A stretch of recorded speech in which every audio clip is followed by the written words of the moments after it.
భగవద్గీత ధర్మ అనే శబ్దంతో ప్రారంభమైందని, భగవద్గీత ఎసెన్స్ అంటే భగవద్గీత సారమంతా ఒక్క మాటలో చెప్పాలి అంటే ధర్మం అని, పుట్టుకతో గుడ్డివాడైన ధృతరాష్ట్రుడు పాండవులపై ఉన్న పక్షపాత భావంతో ఈ ధర్మక్షేత్రమని పిలవబడే కురుక్షేత్ర యుద్ధభూమిలో యుద్ధం చేయడానికి సంసిద్ధులై వచ్చినటువంటి పాండవులు నా వారైనటువంటి కౌరవులు ఏమి చేస్తున్నారు అని పక్కనున్నటువంటి సంజయుడిని అడిగాడని చెప్పుకున్నాం కదా.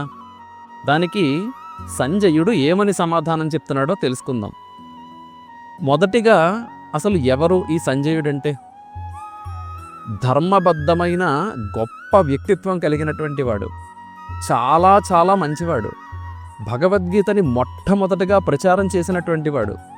సంజయుడికి వేదవ్యాసని అనుగ్రహం వల్ల దివ్య దృష్టి అనేది ఒకటి ఉంది. దివ్య దృష్టి అంటే ఉదాహరణకి మీరు ఒక గరుడ పక్షిని కనుక చూస్తే అది ఆకాశంలో ఎంత ఎత్తులో ఎగిరినా కూడా దానికి భూమి మీద ఉన్న చిన్న చీమ కూడా చాలా స్పష్టంగా కనిపిస్తుంది. అలాగే దివ్య దృష్టి ఉండడం చేత కురుక్షేత్ర యుద్ధ భూమిలో జరిగిన ప్రతి సంఘటనని కూడా స్పష్టంగా చూడగలిగే శక్తి సంజయుడికి ఉంది. ధృతరాష్ట్రుడికేమో కళ్ళు లేవు, చూడలేడు కదా. అందుకు బయట యుద్ధరంగంలో ఏం జరుగుతోంది అనేది సంజయుడు ప్రతీదీ తెలియజేస్తూ ఉంటాడు. ఇప్పటి కాలంలో గనక మనం చూస్తే మనకు అసలు ఎవరి మీదన్నా కోపం ఉందనుకోండి, అది మన పక్క వాళ్ళకి గనక తెలిసిందనుకోండి, ఇంకా చూడండి అగ్నికి ఆద్యం పోసినట్టు వారి మీద ఇంకా ఇంకా ద్వేషాన్ని నూరి పోసేసి ఉన్నవి లేనివి చెప్పేసి గొడవలు పెరిగేలా చేసేసి దాంట్లో అదో రకమైన ఆనందాన్ని పొందుతూ ఉంటారనమాట కొంతమంది. నిజంగా మహాపాపం అది. కానీ సంజయుడు అలాంటివాడు కానే కాదు. ధృతరాష్ట్రుడి ప్రశ్నలకు ధర్మంగా, నిష్పక్షపాతంగా, ధర్మానికి అనుగుణంగా యథార్థంగా వివరిస్తూ ఉంటాడు.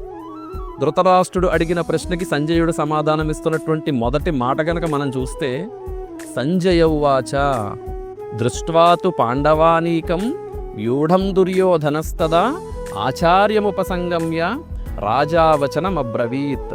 సంజయుడు ధృతరాష్ట్రుడితో పలుకుతున్నాడు, ఓ రాజా, కౌరవులలో పెద్దవాడు, మీ పుత్రుడు మరియు రాజు అయినటువంటి దుర్యోధనుడు అద్భుతమైన వజ్రవ్యూహంతో అమర్చినటువంటి పాండవుల సైన్యాన్ని చూశాడు.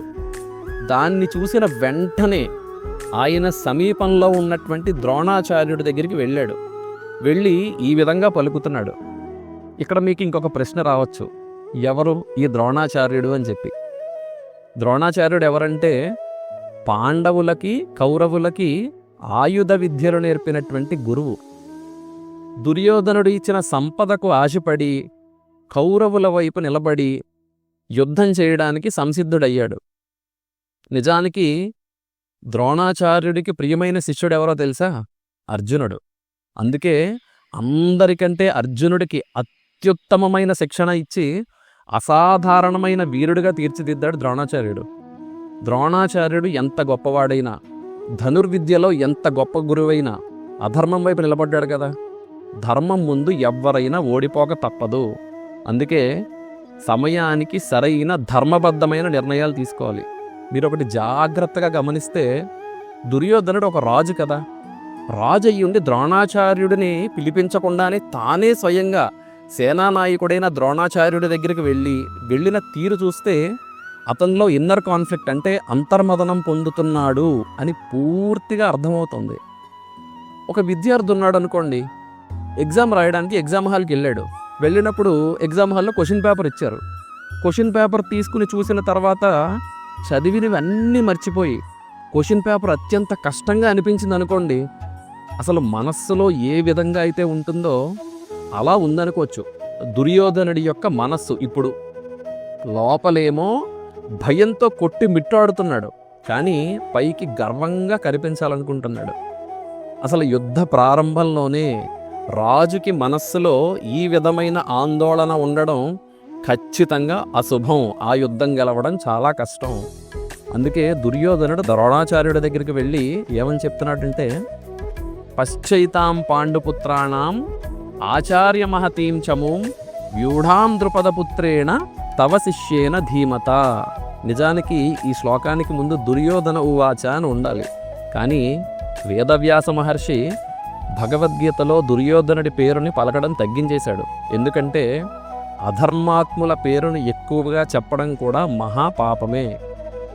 ఇక దుర్యోధనుడు ఏమన్నాడంటే, ఓ గురువర్య, ఈ మహాసైన్యాన్ని చూడండి, దీన్ని మీ శిష్యుడు మరియు తెలివైన వాడైన దృష్టద్యుమ్నుడు వ్యూహపూర్వకంగా అమర్చాడు.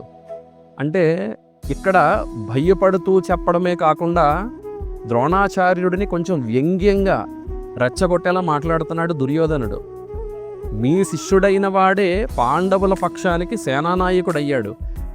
ఇప్పుడు మీ ముందే నిలబడి మీకే ఎదురు వస్తున్నాడు. మీరసలు అలాంటి వాడిగా ఆయుధ విద్యలు నేర్పించారా, లేదా మీ శత్రువుని మీరే పెంచి పోషించారా అని దుర్యోధనుడు చాలా వ్యంగ్యంగా ఒక రెచ్చగొడుతున్నటువంటి మాట మాట్లాడుతున్నాడు అన్నమాట. అసలు ఇంతకీ దృష్టద్యుమ్నుడు ఎవరు? ద్రౌపదుని యొక్క కుమారుడు, పాండవుల యొక్క సేనానాయకుడు. అతను ప్రత్యేకంగా ద్రోణాచార్యుడిని సంహరించడానికే పుట్టాడు. కానీ ఇదే ద్రోణాచార్యుడి దగ్గర ఆయుధ విద్యలు నేర్చుకున్నాడు దృష్టద్యుమ్నుడు. ఇక్కడే కర్మ ఫలితాన్ని మనం చూడొచ్చు. ద్రోణాచార్యుడు శిక్షణ ఇచ్చిన శిష్యుడే ఇప్పుడు ద్రోణాచార్యుడిని ఎదుర్కొంటున్నాడు.